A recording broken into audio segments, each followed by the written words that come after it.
नमस्कार, आप सबों का स्वागत है आपके अपने YouTube चैनल पर और आप देख रहे हैं अमितम भट्ट। तो फ्रेंड्स, जेपीएससी मेंस राइटिंग का इंडियन पॉलिटी का हमारा ये सीरीज चल रहा है और आज ये क्वेश्चन नंबर 2 है।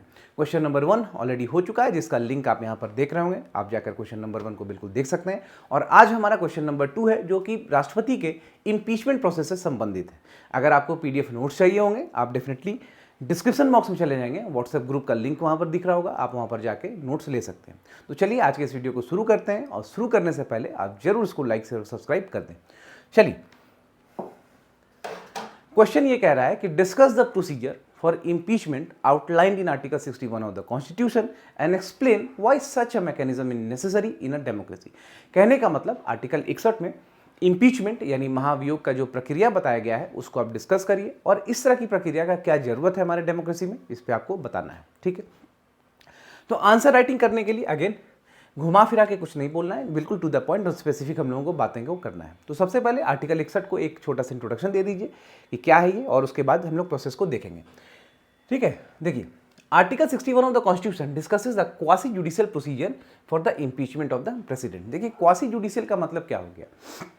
क्वासी एक लैटिन वर्ड से निकला है जिसका मतलब होता है के जैसा, समान, यानी न्यायिक प्रक्रिया के समान। ठीक है, अब क्वासी जुडिशियल प्रोसीजर है, इसका मतलब ये हो गया कि जब कभी भी कोई प्रशासनिक या वैधानिक प्राधिकारी अपने विवाद को सुलझाने के लिए न्यायालय जैसी प्रक्रिया को अगर अपनाते हैं तो उसको अर्ध न्यायिक प्रक्रिया कहेंगे। ठीक है, ये कोर्ट्स नहीं होता है फुल टाइम कोर्ट्स, जैसे कि हमारे यहाँ जुडिशरी में आप देखते होंगे कि सिविल कोर्ट या डिस्ट्रिक्ट कोर्ट है, हाई कोर्ट है, सुप्रीम कोर्ट है, तो ये उन कोर्ट्स की तरह नहीं होता, बस उनके प्रक्रिया को ये अपनाता है। जैसे किसी को सम्मन भेजना, उनको बुलाना, दोनों को पक्षों को सुनना, गवाहों को देखना और एज पर नियम बता देना फैसला। ठीक है, रीजन कोट करते हुए कि क्या है। ठीक है, तो इसी को कहते हैं अर्ध न्यायिक प्रक्रिया। ये कौन कौन हो सकते हैं, जैसे आप कोई भी एडमिनिस्ट्रेटिव ट्रिब्यूनल देख सकते हैं, आप इनकम टैक्स का डिपार्टमेंट देख सकते हैं, आप कंज्यूमर फोरम देख सकते हैं, तो इस तरह की चीज़ें आप देख सकते हैं। तो यही कहता है कि 61 जो है डिस्कस करता है क्वासी जुडिशियल ये प्रोसीजर है इम्पीचमेंट के लिए। ठीक है, अब कहता है the sole ground for the removal of the president, जिसको कि इम्पीचमेंट कहते हैं, is violation of the constitution, यानी जो सोल ग्राउंड है इम्पीचमेंट का वो है violation of the constitution. However, ये जो वायलेशन ऑफ द कॉन्स्टिट्यूशन है ये कहीं पर भी कॉन्स्टिट्यूशन में डिस्कस नहीं किया गया कि क्या होता है वायलेशन ऑफ द कॉन्स्टिट्यूशन। तो जब कभी भी आपको इस तरह का मिले कि आपको डिस्कस नहीं किया गया है, आपको उसका मीनिंग नहीं बताया गया कॉन्स्टिट्यूशन में, तो ये इंटरप्रेट कौन करता है, तो ये इंटरप्रेट सुप्रीम कोर्ट करता है कि आखिर क्या है ये। और आने वाले क्वेश्चन में, आने वाले टाइम में, आने वाले पोस्टर्स में आपको मैं बताऊंगा कि किस तरीके से इसका इंटरप्रिटेशन है, आपको एक केस लॉ मिलेगा यहाँ पर। अब आइए, लिखा है कि to maintain a political stability the removal process is deliberately stringent as the president holds the highest constitutional office. देखिए, राष्ट्रपति सबसे बड़ा कॉन्स्टिट्यूशनल ऑफिस को होल्ड करता है, इसीलिए बहुत इजी नहीं उनको हटा देना। एक डेलिबरेटली, एक समझदार तरीके से, काफ़ी स्ट्रिंजेंट स्ट्रॉन्ग नियम है, स्ट्रॉन्ग तरीका है जिससे कि आप उसको हटाएंगे, इसलिए ये रिमूवल प्रोसेस जो है बहुत ही ईजी नहीं होता है। और अब देखिए, यहाँ पर फ्लो चार्ट आपको बता रहा है इम्पीचमेंट का। तो इम्पीचमेंट का फ्लो चार्ट आपको इस तरीके से करना है कि आप एक बार जब आंसर राइटिंग करेंगे तो फ्लो चार्ट में एक बार बीच में पेज में दिखा दीजिए, ताकि जो एग्जामिनर कॉपी चेक कर रहे होंगे उनको भी एक आइडिया मिल जाए कि आपने सारे प्रोसेस को लगभग ठीक लिखा है। देखिए, फ्लो चार्ट में क्या है कि सबसे पहला स्टेज होगा कि इनिशिएशन ऑफ चार्जेस। ठीक है, आप अगर राष्ट्रपति को हटाना चाह रहे हैं तो वो चार्ज को जो इनिशिएट करेंगे, इनिशिएट मतलब कहाँ पर करेंगे, लोकसभा में करेंगे, राज्यसभा में करेंगे, तो आप दोनों में से किसी भी हाउस में कर सकते हैं। इसको आगे एक्सप्लेन्ड है, बताऊंगा आपको। उसके बाद है मैंडेटरी नोटिस पीरियड, 14 दिन का नोटिस पीरियड दिया जाता है। फर्स्ट हाउस वोट कर देते हैं 2/3 मेजोरिटी से, स्पेशल मेजोरिटी से। सेकंड हाउस इन्वेस्टिगेट करता है और अगर इन्वेस्टिगेशन में सही पाया गया तो फाइनल वोटिंग के तहत प्रेसिडेंट को रिमूव कर दिया जाता है। ठीक है, तो चलिए हम लोग अब इसको एक्सप्लेन करते हैं आगे। तो सबसे पहला जो आपको दिख रहा होगा वो है इनिशिएशन ऑफ चार्जेस। ठीक है, उसके पहले देखिए क्या लिखा है कि impeachment is a quasi judicial process conducted within both houses of India. The step by step mechanism is discussed here under. Impeachment एक क्वासी जुडिशियल प्रोसेस है, पता ही है आपको। और ये कहाँ पर इनिशिएट होता है, कहाँ पर होता है, तो हमारा पार्लियामेंट में जो लोकसभा और राज्यसभा है वहाँ पर ये इनिशिएट होता है, वहीं पर होता है। ठीक है, प्रोसेस क्या है, इनिशिएशन ऑफ चार्जेस, यानी the process can be originated in either house of the parliament, that is Rajya Sabha और लोकसभा। ये लोकसभा और राज्यसभा कहीं पर भी स्टार्ट हो सकता है, इसमें कोई बाध्यता नहीं है कि सिर्फ राज्यसभा में आप शुरू करेंगे या लोकसभा में शुरू करेंगे, दोनों में से कहीं पर भी आप इसको स्टार्ट कर सकते हैं। ठीक है, उसके बाद देखिए प्रायर नोटिस, ये इम्पीचमेंट रेजोल्यूशन को आप इंट्रोड्यूस करें उससे पहले 14 दिन का एक नोटिस राष्ट्रपति को दिया जाता है। वही लिखा है कि before this impeachment resolution can be introduced a 14 days notice is given to the parliament duly signed by 1/4 member of that originating house. कहने का मतलब कि जो हाउस या लोकसभा या राज्यसभा, अगर सपोज करिए लोकसभा में स्टार्ट हो रहा है तो वहां पर 1/4 जो है of the originating house member क्या करेंगे कि एक 14 डेज का नोटिस भेजेंगे, ठीक है, ड्यूली साइंड बाय इतने लोगों के द्वारा। उसके बाद process in the first house में क्या है, to proceed further the impeachment resolution is passed by a majority of 2/3 of the total membership of that house, afterwards it is sent to the other house. देखिए पहले house में जब आपने notice दे दिया 14 दिन का, उसके बाद अगर 2/3 of the total membership of that house, अब यहां पर याद रखिएगा ये जो 2/3 ऑफ मेंबरशिप है ये वो मेंबरशिप नहीं है कि उस दिन जितने लोग प्रेजेंट हैं और वोट कर रहे हैं, वैसा नहीं, ये टोटल मेंबरशिप। अगर सदन का टोटल स्ट्रेंथ 545 है तो पूरा 545 का वोटिंग के बारे में ये बात कर रहा है। ऐसा नहीं कि उस दिन अगर मान लीजिए 300 लोग आए तो 300 की बात हो रही है, ऐसा नहीं, टोटल मेंबरशिप। और अगर 2/3 मेंबरशिप से वो पास कर गया तो उसको फिर दूसरे हाउस में भेजा जाता है। सपोज करिए यहाँ लोकसभा में अगर शुरुआत हुई है, इनिशिएट हुई है, तो ये राज्यसभा में भेजा जाएगा। अगर राज्यसभा में ये ओरिजिनेट हुआ होता तो लोकसभा इसको भेजा जाता, ठीक है। तो यहाँ पर ये चला गया सेकंड हाउस में। अब सेकंड हाउस का रोल देखिए क्या है। सेकंड हाउस का रोल ये है कि सेकंड हाउस में इन्वेस्टिगेशन क्या आता है, वहां पर देखा जाता है कि जो चार्जेस आपने लगाया कि सही है या नहीं। अगर वो चार्जेस सस्टेन कर देती है second house again by 2/3 of the membership, तो फिर ये उसी दिन से इंपीचमेंट हो जाता है और राष्ट्रपति वहां से इंपीच हो जाते हैं, रिमूव कर दिए जाते हैं। अब सेकंड हाउस में देखिए क्या फैसिलिटी मिलता है राष्ट्रपति को कि सेकंड हाउस में वो अपने आप को डिफेंड इन पर्सन खुद से कर सकते हैं या कोई लीगल काउंसिल को वो रिप्रेजेंट करा सकते हैं, ठीक है। तो सेकंड हाउस के बारे में अगर बात की जाए तो सेकंड हाउस कैसा हाउस होगा, तो वो एक इन्वेस्टिगेटिंग हाउस होगा जहां पर वो इन्वेस्टिगेट करेगा कि जो चार्जेस लगाए गए थे पहले हाउस के द्वारा वो सही है या नहीं। और सेकंड हाउस ही वो जगह है जहां पर राष्ट्रपति अपने आप को डिफेंड करेगा इन पर्सन खुद से या फिर किसी लीगल काउंसिल को वहां पर वो रिप्रेजेंट करवा सकता है। चलिए ठीक है, आइए अब कहता है कि during the investigation stage in the second house the president has the right to represent himself. ये वही बात जो मैंने आपको कहा, by a legal counsel to defend himself. अब देखिए यहां पर कौन पार्टिसिपेट करता है इनके इंपीचमेंट प्रोसेस में, ये भी बहुत इंपॉर्टेंट है।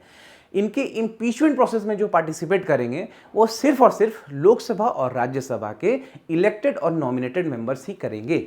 याद रखिएगा, राष्ट्रपति को अगर हटाना है तो स्टेट लेजिस्लेचर का कोई भी रोल नहीं होता है, इलेक्टेड या फिर नॉमिनेटेड कोई रोल नहीं। इनको अगर हटाना है तो जो रोल प्ले करेंगे वो लोकसभा और राज्यसभा के elected as well as nominated member करते हैं, ठीक है। ये बिल्कुल क्लियर थॉट होना चाहिए और एक आपको अच्छे से दिमाग में रहना चाहिए। यहाँ कोई भी कंसेप्ट नहीं कि स्टेट लेजिस्लेचर का कोई भी काम नहीं होता है इंपीचमेंट के प्रोसेस में, एमएलसी एमएलए कोई भी नहीं। चलिए अब देखिए importance of impeachment mechanism in a democracy. ये तो हो गया कि इंपीचमेंट का प्रोसेस को हम लोगों ने डिस्कस करा। अब बता रहे हैं कि क्या इंपॉर्टेंस है इंपीचमेंट का मैकेनिज्म जो है, प्रक्रिया जो है हमारे डेमोक्रेसी में। तो सबसे पहले ये है कि प्रिजर्विंग कॉन्स्टिट्यूशनल सुप्रीमेसी, ठीक है, यानी संविधान का जो सुप्रीमेसी है उसको, सर्वोच्चता जो है उसको किस तरीके से संरक्षण करना है। तो देखिए क्या है, it reinforces the rule of law ensuring that even the president which is the highest office is also not above the law. कहने का मतलब कि यहाँ पर कॉन्स्टिट्यूशन को सुप्रीम बनाने के लिए ये कहा गया है कि जो रूल ऑफ लॉ से बड़ा कोई नहीं है, हमारा राष्ट्रपति भी बड़ा नहीं होते हैं। ये लिख रहा है कि रूल ऑफ लॉ को इंश्योर करता है कि राष्ट्रपति भी जो है जो हाईएस्ट ऑफिस वो कॉन्स्टिट्यूशन से अबव नहीं है, ठीक है। दूसरा देखिए, safeguard against one-sided misuse. Here the Constitution guarantees that the mechanism cannot be used as a tool by the ruling party for any political disagreement by mandating a rigid special majority. देखिए मैंने आपको वहाँ पर उस समय कहा था कि हटाने का जो प्रक्रिया था जिसमें 2/3 ऑफ टोटल मेंबरशिप लिखा हुआ था, ठीक है, 2/3 ऑफ टोटल मेंबरशिप। इसका मतलब ही यही हुआ कि ऐसा नहीं कि सदन में जितने लोग उस दिन प्रेजेंट है वो उस तरीके से नहीं, सदन का जो टोटल स्ट्रेंथ है उसका 2/3। तो ये सेफगार्ड किस तरीके से, ये समझ लीजिए कि अगर कोई भी रूलिंग पार्टी है उसका किसी तरह का मतभेद अगर होता है राष्ट्रपति से, तो उनको वो तुरंत वो हटा नहीं सकते। कैसे नहीं हटा सकते, तो ये जो आपको एक मैंडेट है कि रिजिड स्पेशल मेजोरिटी कैलकुलेट होता है टोटल मेंबरशिप का, rather than just who are present and voting, ठीक है। ये इसलिए ये वन साइडेड मिसयूज से बचाता है। आइए अगली ओर बढ़ते हैं। Safety valve for constitutional crisis, ये सेफ्टी वेल्व की तरह काम करता है। कैसे, देखिए It establishes an constitutional framework in accordance with the law to remove a dishonest head of the state. यानी जो हेड ऑफ द स्टेट हैं वो कौन है? राष्ट्रपति हैं। अगर वो डिसऑनेस्ट की तरह से काम कर रहे हैं, वायलेट कर रहे हैं कॉन्स्टिट्यूशन को, तो उन लोगों को उनको हटाने का, इंपीचमेंट का जो प्रोसेस हम लोगों को कॉन्स्टिट्यूशन में दिया गया है, ये एक बहुत ही सही तरीका दिया गया है। और इसके होने के वजह से हम लोगों को किसी तरह का मिलिट्री इंटरवेंशन या फिर और भी कोई रिवॉल्ट का जरूरत नहीं पड़ता है। आप समझ रहे होंगे, ठीक है। अगर डिसऑनेस्ट हेड है आपका, स्टेट का जो हेड है यानी राष्ट्रपति है, उनको अगर हटाना है तो ये एक प्रोसेस हम लोग को कॉन्स्टिट्यूशन में आर्टिकल 61 के तहत ऑलरेडी दिया गया है, जिसके द्वारा हम लोग उसको हटा सकते हैं। और इस तरह का जो वैकल्पिक उपाय था राष्ट्रपति, ये जो आप यहां पर देख रहे हैं, मिलिट्री का इंटरवेंशन या फिर और भी पब्लिक रिवॉल्ट, तो इससे हम लोग बच जाते हैं, बच सकते हैं। अब आइए इक्विलिब्रियम ऑफ पावर, ठीक है, शक्तियों का संतुलन जिसको कहते हैं। देखिए, this mechanism prevents the president to use his executive powers and other power vested in him by the president arbitrarily. कहने का मतलब ये जो मैकेनिज्म है ये रोकता है राष्ट्रपति को अपने एग्जीक्यूटिव पावर, जो कि आर्टिकल 53 में दिया गया है, और अदर पावर्स जो उनको उनके ऊपर वेस्टेड है, उसका यूज करना आर्बिट्रेरी तरीके से, यानी मनमाने तरीके से, ठीक है। एग्जाम्पल, जैसे आपको पता है ना कि प्रेसिडेंट को पावर है इमरजेंसी का डिक्लेयर करने का, तीनों फोर्सेस के वो हेड होते हैं, सुप्रीम कमांडर होते हैं, ठीक है। If the president uses the powers in an wrong manner, then the parliament must have a strong constitutional tool to break the authoritarian overreach and impeachment is that tool, ठीक है। जैसे इनको power है military, आपको इनको जैसे पता है ना कि इमरजेंसी ये इम्पोज कर सकते हैं, तीनों जो मिलिट्री हमारा फोर्सेस होता है उसका ये हेड होते हैं, ठीक है। तो इम्पीचमेंट एक टूल मिला गया है कि अगर ये किसी प्रकार का ऑथोरिटेरियन काम कर रहे हैं, उस ओवर रीच पे चले गए, तो उस ओवर रीच को रोकने का हमारे पास एक उपाय है, एक टूल है, और वो है क्या? वो है इम्पीचमेंट, ठीक। तो इस तरीके से आंसर राइटिंग आप कर सकते हैं।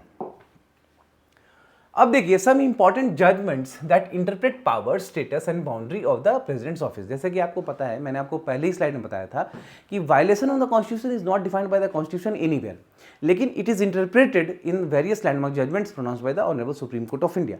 तो वही बात यहाँ पर कह रहा है कि क्या कुछ जजमेंट्स हैं जो किस तरीके से इंटरप्रेट करता है राष्ट्रपति के पावर को, फंक्शन को, वो देखिए। सबसे पहला Shamsher Singh versus state of Punjab 1974 का है। यहाँ पर ये कहता है कि अगर president categorically refuses to act on the advice of the elected cabinet, it would constitute a direct violation of the constitution, making him liable to the impeached under section 61 of the constitution. कहने का मतलब कि आपको पता है 74 sub clause 1 में ये कहा गया है कि the president shall act in accordance with the aid and advice of the council of ministers headed by the prime minister. यानी काउंसिल ऑफ मिनिस्टर्स उसको मदद बताएंगे कि किस तरीके से काम करना है, राय देंगे, और अगर उनको वो मानने से इनकार कर देते हैं कैटेगोरिकली, तो वो लाइबल हैं 61 के तहत इम्पीच हो जाने के लिए, ठीक है। तो वही यहाँ पर कह रहा है Shamsher Singh versus state of Punjab का जजमेंट। एक और जजमेंट हमारे पास है, वो है कहर Singh versus union of India, 1989 में आया था। और यहाँ पर ये जजमेंट स्टेट करता है कि जो president shall not make any personal choices and must listen to the council of ministers. राष्ट्रपति कोई भी पर्सनल चॉइसेस नहीं करेंगे और must listen to the council of ministers headed by the prime minister and ensures that the country is govern by a law and not by an individual. और वो concern, और वो ये इंश्योर करेंगे कि जो हमारा देश है वो नियम के तहत चले और ना ही किसी इंडिविजुअल के तहत, ठीक है। अब देखिए, thus the impeachment process under article 61 ensures, ये अब आपका जो है कंक्लूजन वाला हिस्सा है, कंक्लूजन वाला पार्ट है जो आप फाइनल अब एंड करेंगे। Thus, the impeachment process under Article 61 ensures that the President remains accountable to the Constitution while maintaining dignity and stability of the office. देखिए, ये क्या है ना कि impeachment जो प्रोसेस है, इसके वजह से राष्ट्रपति जो है वो अकाउंटेबल हो जाता है, ठीक है, जवाबदेह हो जाता है, ठीक है, ये यहाँ पर बता रहा है। It provides a fair and a legal way to remove the president if the constitution is violated and ensure that no one is above the constitution. यहाँ पर है ये impeachment जो है बड़ा एक फेयर और सही एक तरीका रास्ता देता है, अगर राष्ट्रपति वायलेट कर रहे हैं कॉन्स्टिट्यूशन का तो उनको रिमूव करने का। और इसमें एक लाइन आप और भी जोड़ सकते हैं कि अभी तक का जो स्थिति है हिस्टोरिकली, आज तक इम्पीचमेंट कभी हमारे यहाँ इम्पीच नहीं हुए कोई भी राष्ट्रपति, तो ये लाइन को आप ऐड कर सकते हैं वहाँ पर कि टिल डेट अभी तक कोई भी राष्ट्रपति जो है वो इम्पीच नहीं हुए हैं, ठीक है। तो यही आज का हमारा जो वीडियो था, ये क्वेश्चन नंबर 2 इस पर ही था, जो हम इम्पीचमेंट पे हम लोगों ने डिस्कस किया कि discuss the procedure for impeachment outline in article 61 the constitution and explain why such a mechanism is important in a democracy. तो आज का वीडियो हम लोग यहीं समाप्त करते हैं। अब क्वेश्चन नंबर 3 को लेकर कल हम लोग मिलते हैं। Thank you so much for watching the video, और जरूर आप इसको लाइक और सब्सक्राइब करेंगे। Thank you.